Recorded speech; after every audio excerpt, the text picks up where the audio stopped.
I'm your host Adan Parvez with another episode of your most favorite program Travelogue of the Week. एक ऐसा show जो कि एक उभरता हुआ प्लेटफॉर्म है पाकिस्तान के सभी व्लॉगर्स के लिए जिनको इंतजार था इस एक मौके का जब वो अपना कंटेंट और अपना टैलेंट पूरी दुनिया को दिखा सकें और पाकिस्तान के बेस्ट व्लॉगर्स कहलाए जा सकें।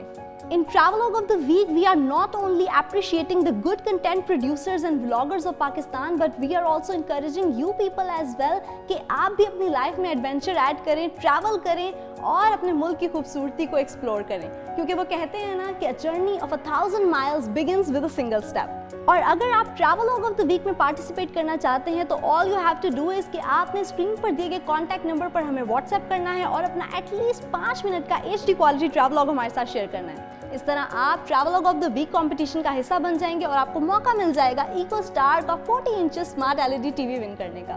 ट्रैवलॉग ऑफ द वीक के लास्ट एपिसोड के विनर थे Mohammad Shahzeb and he had won Ecostar's 40 inch smart LED TV along with the best vlogger certificate of Discover Pakistan as an appreciation for his incredible travelogue to जहाज Banda and कटोरा lake. तो आइए चलते हैं और देखते हैं मोहम्मद शाहजेब को उनका ग्रैंड प्राइज अनबॉक्स करते हुए।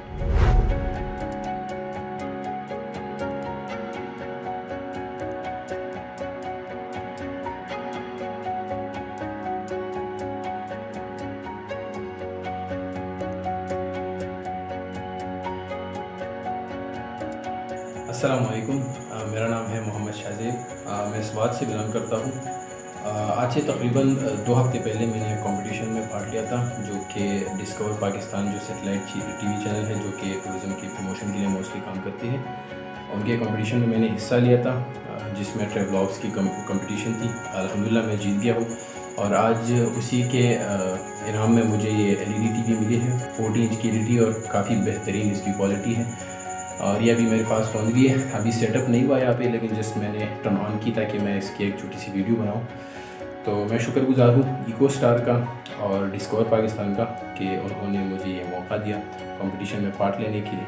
और जितने भी यूथ हैं मैं उनको जो है वो रिकमेंड करूँगा कि ऐसे एक्टिविटीज़ वगैरह में वो पार्ट लें। अगर मैं कर सकता हूँ तो आप भी कर सकते हैं। अगर आपने हमारे विनर मोहम्मद शाहजेब का ट्रैवलॉग मिस कर दिया था तो आप ट्रैवलॉग ऑफ द वीक की लेटेस्ट एपिसोड डिस्कवर पाकिस्तान के ऑफिशियल यूट्यूब चैनल पर भी देख सकते हैं। बात करते हैं आज के फर्स्ट ट्रैवलॉग की। ये ट्रैवलॉग हमें भेजा है व्लॉगर बिलाल आजम ने और इस ट्रैवलॉग में बिलाल आजम जा रहे हैं ब्याल कैंप और नागा पर्वत व्यू पॉइंट पे। He is gonna start his journey by trekking from Fairy Meadows and his final destination will be the viewpoint of the killer mountain Nanga Parbat, also known as the king of the mountains, the 9th highest mountain on earth. The snowy peaks of Nanga Parbat are definitely gonna leave you all mesmerized, so get ready for some eye-catching views and watch the travelogue till the end.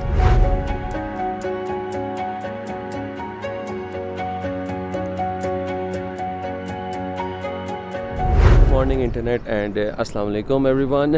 रात मैंने गुजारी फेरी meadows में अपने wooden cottage के अंदर। ये बने हुए हैं जनाब कॉटेज और वहाँ पे हैं कुछ कैंप्स। आप कैंपिंग भी कर सकते हैं और वुडन कॉटेजेस वगैरह भी यूज़ कर सकते हैं बिकॉज इनमें अटैच बाथरूम वगैरह भी होता है। हैरानकुन तौर के ऊपर मुझे रात जो है वो इतनी ठंडी लगी नहीं जितनी मैं एक्सपेक्ट कर रहा था कि फेरी मेडोज़ आए हैं, सामने नागा पर्वत बिल्कुल जो है वो सामने आपकी नज़र आ रही है, लेकिन सर्दी जो है ना इतनी नहीं लगी मुझे, इस वक्त भी नहीं लग रही है। अर्ली मॉर्निंग इस वक्त 5 AM हुआ है और मैं उठ रहा हूँ। अभी मेरे साथ 1-2 और लोग उठ रहे हैं ग्रुप के, बाकी सब लोग जो हैं वो पूरी रात जागते रहे। तो आज का हमारा प्लान है कि हम लोग फेरी मेडो से ट्रैक करेंगे टूवर्ड्स ब्याल कैंप।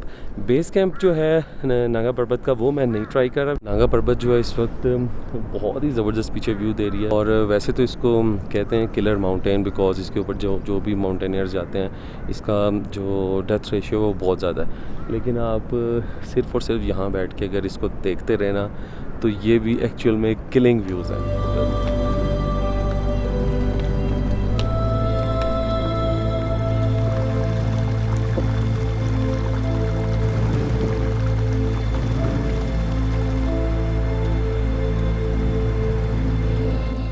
फेरी मेडोज़ के ट्रैक के बरक्स ब्याल कैंप का ट्रैक स्टार्टी फॉरेस्ट में होता है और काफ़ी जगहों पे आपको वाटर स्ट्रीम्स मिलती रहती हैं।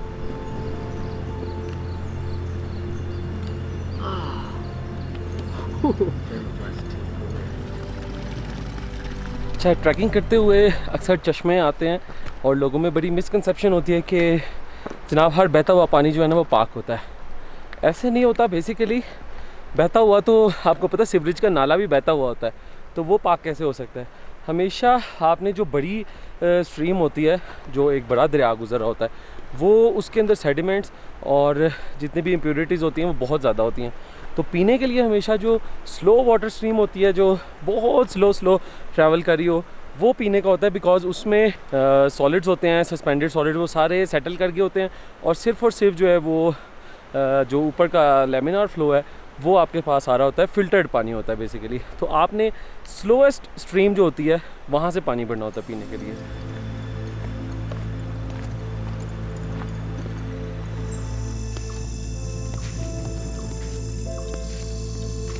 और फाइनली 2 घंटे की ट्रैकिंग करने के बाद मैं पहुंच गया ब्याल कैंप पे।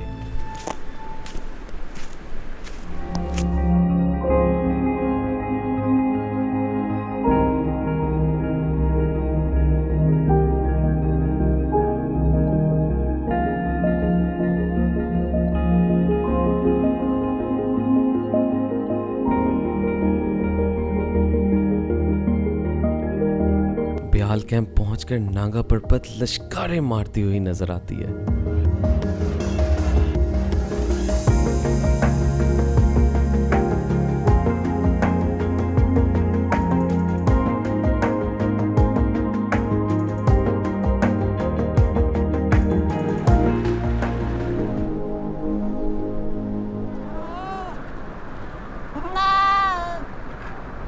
ऑलराइट जी, चाय शाय पी के ब्याल कैंप के पैसे हो गए पूरे। और यहाँ से 40 मिनट की हाइकिंग है टुवर्ड्स व्यू पॉइंट, जिसको नागा पर्वत का व्यू पॉइंट कहते हैं। नज़र तो यहाँ से भी आ रहा है, बट एक जगह जो फेमस हो जाती है। और उसके बाद एक और पॉइंट है जिसको कहते हैं जर्मन पॉइंट या जर्मन व्यू पॉइंट। वो थोड़ा सा टफ़ है और लोकल लोगों के मुताबिक जितने भी जर्मन आते हैं वो वहाँ पे ज़रूर जाके जो है ना बैठा करते थे, और वो थोड़ा सा टफ़ है। उस वजह से इस जगह का नाम जो है वो जर्मन व्यू पॉइंट पड़ गया हुआ है।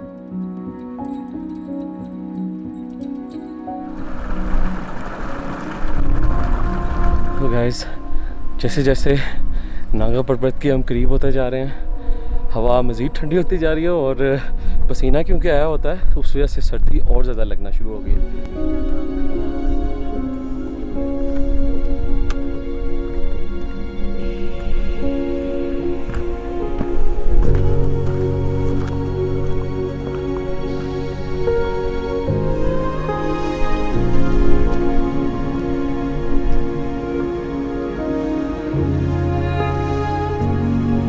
और फाइनली ब्याल कैंप से 1 घंटे बाद मैं पहुंच गया नागा पर्वत के व्यू पॉइंट पे।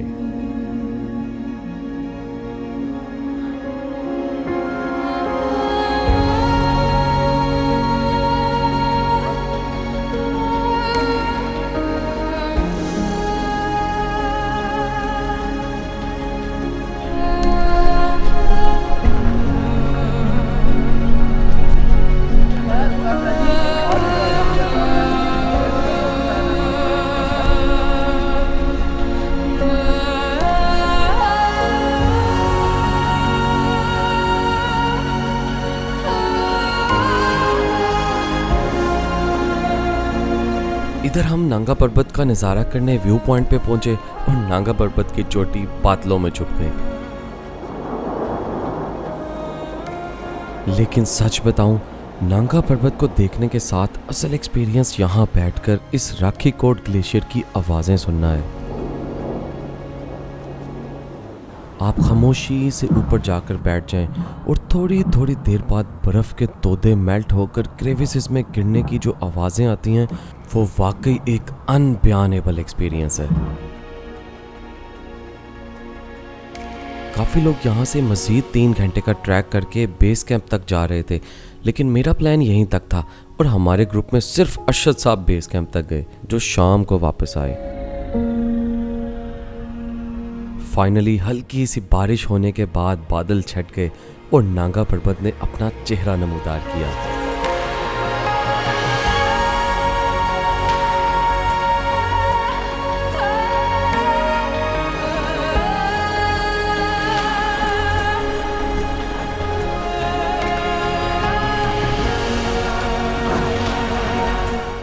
आई एम वेरी श्योर कि नागा पर्वत व्यू पॉइंट का इससे अच्छा ट्रैवलॉग आपने पहले नहीं देखा होगा। वेल, अब वक्त हुआ है हमारे आज के सेकंड ट्रैवलॉग का। आज का हमारा दूसरा ट्रैवलॉग हमें भेजा है व्लॉगर अब्दुल रहमान पलवा ने, और इस व्लॉग में अब्दुल रहमान हमें लेकर जा रहे हैं कुंड बांडा की सैर कराने।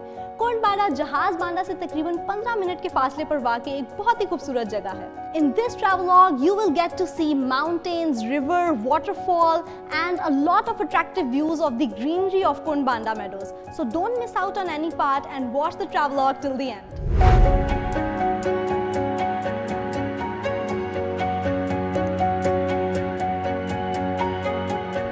बांडा एक ऐसी जगह है जहां जाकर मैजिकल फीलिंग आती है जिसका इजहार नहीं किया जा सकता।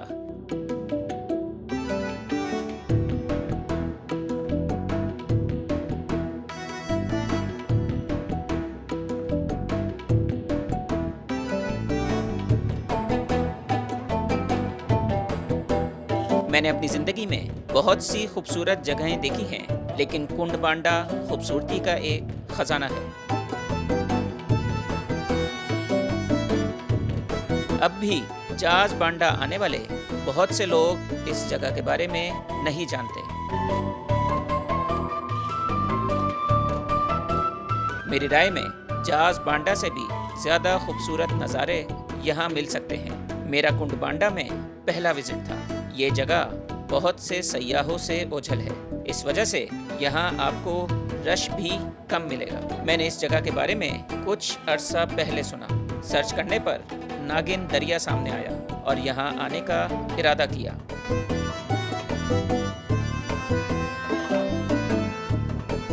कुंड बांडा जहाज बांडा के बिल्कुल साथ है और यहाँ आबादी ना होने के बराबर है। अभी मैं कुंड बांडा की तरफ जा रहा हूँ और जैसा कि मैंने आपको बताया था, ये जो दरिया है ये तकसीम करता है और बैक साइड पे जो ट्रैक है ये ऊपर जाएगा, वहाँ से फिर पहाड़ से नीचे उतरना होगा और फिर वो कुंड बांडा के नज़ारे हम कर सकते हैं। ये जगह खूबसूरत नज़ारों से भरपूर है। जहाज बांडा से कुंड बांडा जाने के दो रास्ते हैं। मैंने कुंड बांडा जाने के लिए पहाड़ी रास्ते का इंतखाब किया। मुझे नीचे उतरने में तकरीबन 1 घंटा लगा। रास्ता पथरीला है तो ध्यान से उतरने की ज़रूरत है। ये मेरे पीछे आपको ट्रैक नज़र आ रहा होगा, इसी तरह का ट्रैक है जो कि नीचे जाता है कुंड बांडा तक, और शायद आपको पानी की आवाज़ भी आ रही होगी। इधर पीछे मेरे वाटरफॉल है और इधर से नीचे स्नेक रिवर जो है जिसकी शेप स्नेक की तरह की है। तो बड़ी खूबसूरत जगह है, ज़रूर आप लोग भी विज़िट कीजिएगा। जहाज बांडा आने वाले काफ़ी लोग इस जगह को देखे बगैर ही वापस चले जाते हैं। यहाँ बर्फ़बारी के मौसम में कई फुट बर्फ़ होती है। इधर आने का बेहतरीन मौसम जून, जुलाई और अगस्त है। इस जगह की असल वजह शोहरत नागिन दरिया है। यहाँ का पानी साफ, शफाफ लेकिन बहुत ठंडा है। दरिया के बीच में लकड़ी का टुकड़ा रखकर दूसरी तरफ जाने का रास्ता बनाया गया है।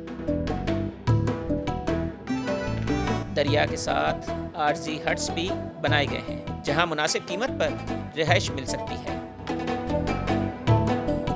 ये मेरे पीछे आप कैंप देख सकते हैं, मैंने आप लोगों को अंदर से भी दिखाया है। इस कैंप के अंदर 4 बिस्तर लगे हैं, लेकिन यहाँ पर 4 से 5 लोग इजीली आ सकते हैं और इसका जो किराया है वो हैरानकुन तौर पर 800 से 1500 के दरमियान है। तो बहुत मुनासिब किराया है। यहाँ पे आप देखेंगे व्यूज़ आपको बहुत अच्छे हैं और इसके जो ऑनर हैं हमीदुल्लाह, उनसे आप ज़रूर मिलिएगा यहाँ पर आके, तो बड़ा मज़ा आएगा आपको। ना सिर्फ आप व्यूज़ एंजॉय करेंगे बल्कि यहाँ पे आपको नींद भी बड़ी मज़े की आएगी। साथ ही कोनड़ आबशार भी है जिसको राजा आबशार भी कहते हैं। ये आबशार भी निहायत खूबसूरत है।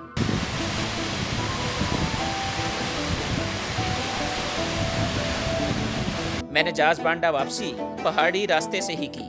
अगर आप भी कुंड बांडा आना चाहते हैं तो आप लाहौर से थल के रास्ते गामसेर गांव आएंगे। यहाँ आप अपनी बाइक या गाड़ी पार्क करके पैदल सफ़र शुरू करेंगे। जहाज बांडा तक पैदल पहुँचने में 2 से 3 घंटे तक लग जाते हैं और जहाज बांडा से कुंड बांडा मज़ीद 1 घंटा पैदल चलकर आप पहुँच सकते हैं। अगर आप जहाज बांडा आएँ तो कुंड बांडा के विजिट को मिस ना करें। तो ये थे आज आज के फर्स्ट 2 ट्रैवलॉग्स और अब वक्त हुआ है आज का थर्ड ट्रैवलॉग देखने का। This vlog is sent to us by vlogger Mohammad Zishan Iqbal, and this vlog is a fascinating journey from Arangkel to Taubat located in the Neelam Valley of Azad Kashmir. Taubat और अरंकेल दोनों ही वादी नीलम, जिसे कश्मीर की जन्नत भी कहा जाता है, कि बहुत ही खूबसूरत तरीन गाँव हैं। इस व्लॉग में हमें वादी नीलम के मशहूर तरीन दरियाए नीलम के भी कुछ हसीन मनाजिर देखने को मिलेंगे। So without wasting any more time चलते हैं अपने ट्रैवलॉग की तरफ।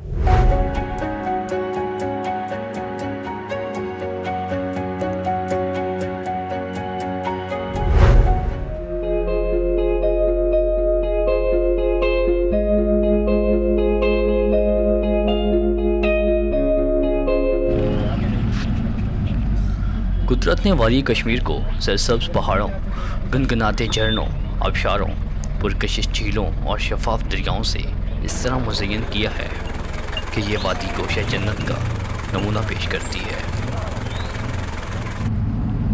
जन्नत नज़ीर वादी कश्मीर के दिलकश और हसीन मकामात में एक वादी नीलम खूबसूरत नज़ारों और अनगिनत कुदरती मनाज़र से मालामाल है। अरनकेल वादी नीलम का एक खूबसूरत और मशहूर सियाहती मकाम है जो मुज़फ़्फ़राबाद से 155 किलोमीटर के फासले पर वाक़या है। कुदरत और उन इलाक़ों के रवाज को देखने के लिए हमने पब्लिक ट्रांसपोर्ट का इंतख़ाब किया और इस दौरान हमने वहाँ के लोगों के साथ मिलकर सफ़र किया, वहाँ के रवाज के बारे में पूछा। वहाँ के लोग बहुत मेहमान नवाज और ख़ूबसूरत लोग हैं। इनमें से बहुत से लोगों ने हमें अपने घर में आने की दावत दी। आगे बढ़ते हुए कदम कदम पर बिखरे हुए मुज़ाहिर फितरत पहाड़ इब्तिदा में ही ये बता देते हैं कि आपका रुख किसी ज़मीनी फिरदौस की जानिब रवां दवा है। वक्त का पहिया घूमता रहा और हम रवां दवा रहे। हम शारदा में रात के 2 बजे पहुँचे। वहाँ के एक मकामी होटल में रात गुजारी और फिर हमने केल के लिए निकल पड़े। केल के लिए बस ना होने की वजह से हमने जीप का इंतखाब किया और जीप में हम केल की तरफ रवां दवा हो गए। जैसे ही हम केल के करीब जाते जा रहे थे, खूबसूरत पहाड़ को देखकर हम हैरान हो रहे थे। हमारे साथ साथ दरिया नीलम बह रहा था जिसका पानी नहायत साफ़ शफाफ था।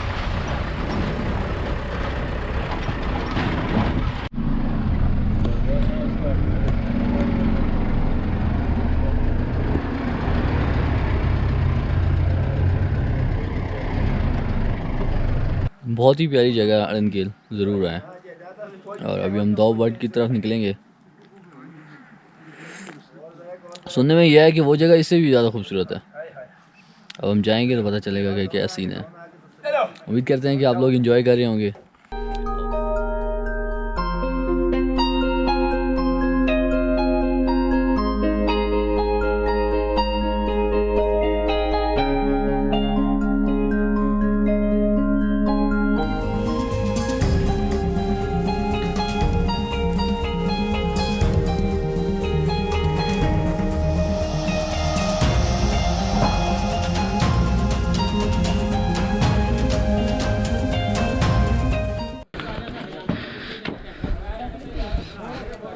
साहब बाय बाय कर दो अरनकेल को।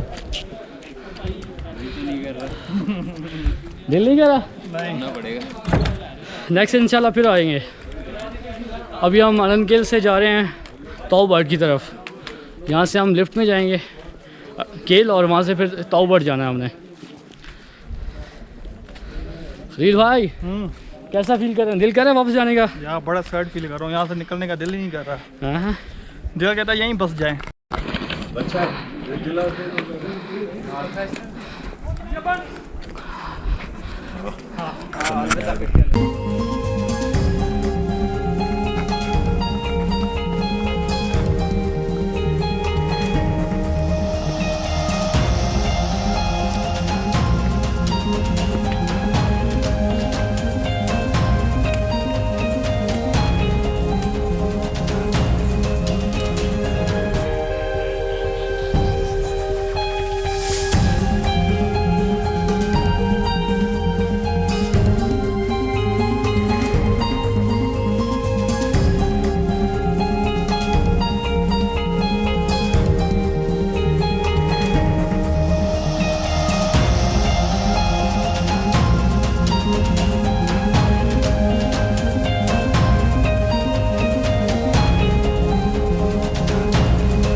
Travelogue it was.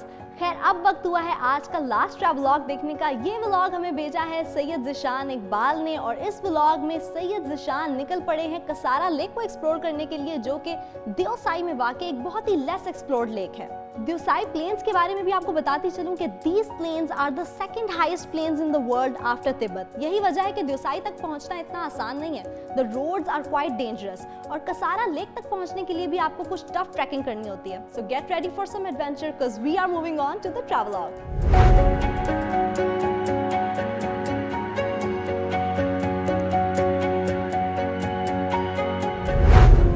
ज़िला स्कर्दू और ज़िला स्तौर के बीच वाक़ देवसाई दुनिया की दूसरी बुलंद तरीन सतह मुर्तफ़ा है।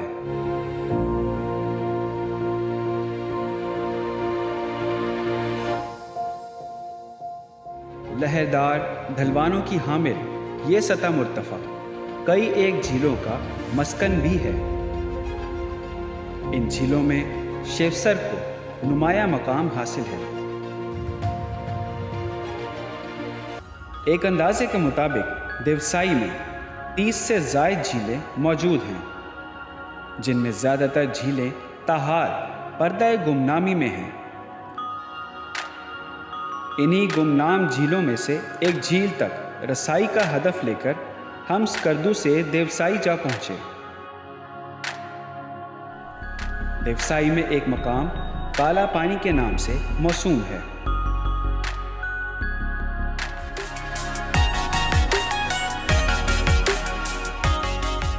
हम इसी मकाम पर खैमाजन हुए, रात क़याम किया और अगले दिन झील तक रसाई के लिए ट्रैकिंग का आगाज़ किया।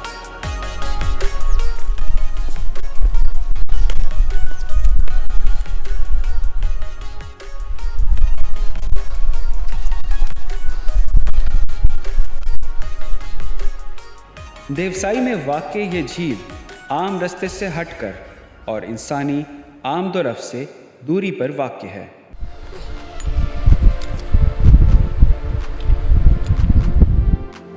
झील की तरफ जाने वाला रास्ता अगरचे चढ़ाई माइल लेकिन आसान और सरसब्ज है, जबकि राह चलते हद निगाह तक रंगारंग फूल दिखाई देते हैं।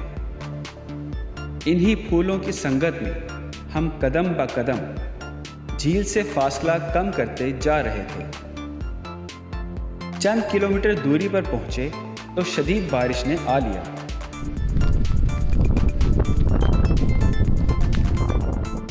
लेकिन हमारा सफ़र जारी रहा। 200 फुट मज़ीद बुलंदी पर पहुंचे तो हमारा सफ़र ज़ालाबारी ने रोक दिया। गोलियों की मानित बरसते ओले हमारे सरों पर पत्थरों की तरह बरसने लगे।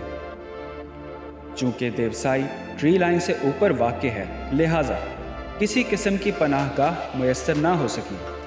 कुछ 100 मीटर नीचे उतरने के बाद ज़ालाबारी की जद से बाहर निकल आई। काला पानी के कुर्ब में मौजूद बकरवालों के खैमाजात में कुछ देर सस्ताने और कपड़े खुश्क करने के बाद वापस काला पानी जा पहुँचे। अगले दिन पुरजोश कोहनवर्दों ने एक मरतबा फिर रख्ते सफ़र बांधा और दोबारा कसारा झील को ढूंढने चल पड़े। मौसम साफ और खुशगवार था। देवसाई की लहलहाती चरागाहें जैसे हमारा इस्तकबाल कर रही थीं। वक्त का कुछ खास पता भी नहीं चला और चंद घंटों की मुसाफत के बाद हम झील पर उतर चुके थे। आँखनुमा खूबसूरत मगर गुमनाम झील हमारी आंखों के सामने मौजूद थी। 400 मीटर लंबाई और चौड़ाई का अहाता किए हुए इस झील को मकामी बकरवाल कसारा झील का नाम सदियों से देते चले आए हैं।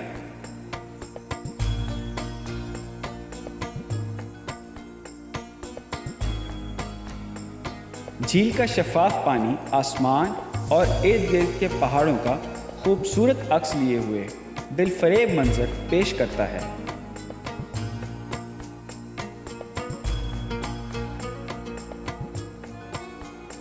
तीनों तरफ से बुलंद पहाड़ों में घिरी हुई ये झील अब पर्दा गुमनामी से निकलकर सामने आ चुकी थी।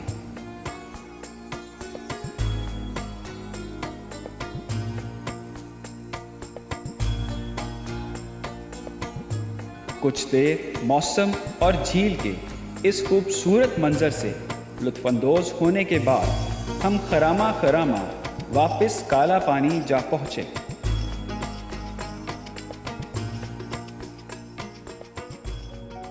Welcome back from the travelogue. Well 14,000 feet की हाइट पर वाक़ कसारा लेक हमने देखी, जिसके बारे में यकीनन आप लोगों ने पहले बहुत कम सुना होगा।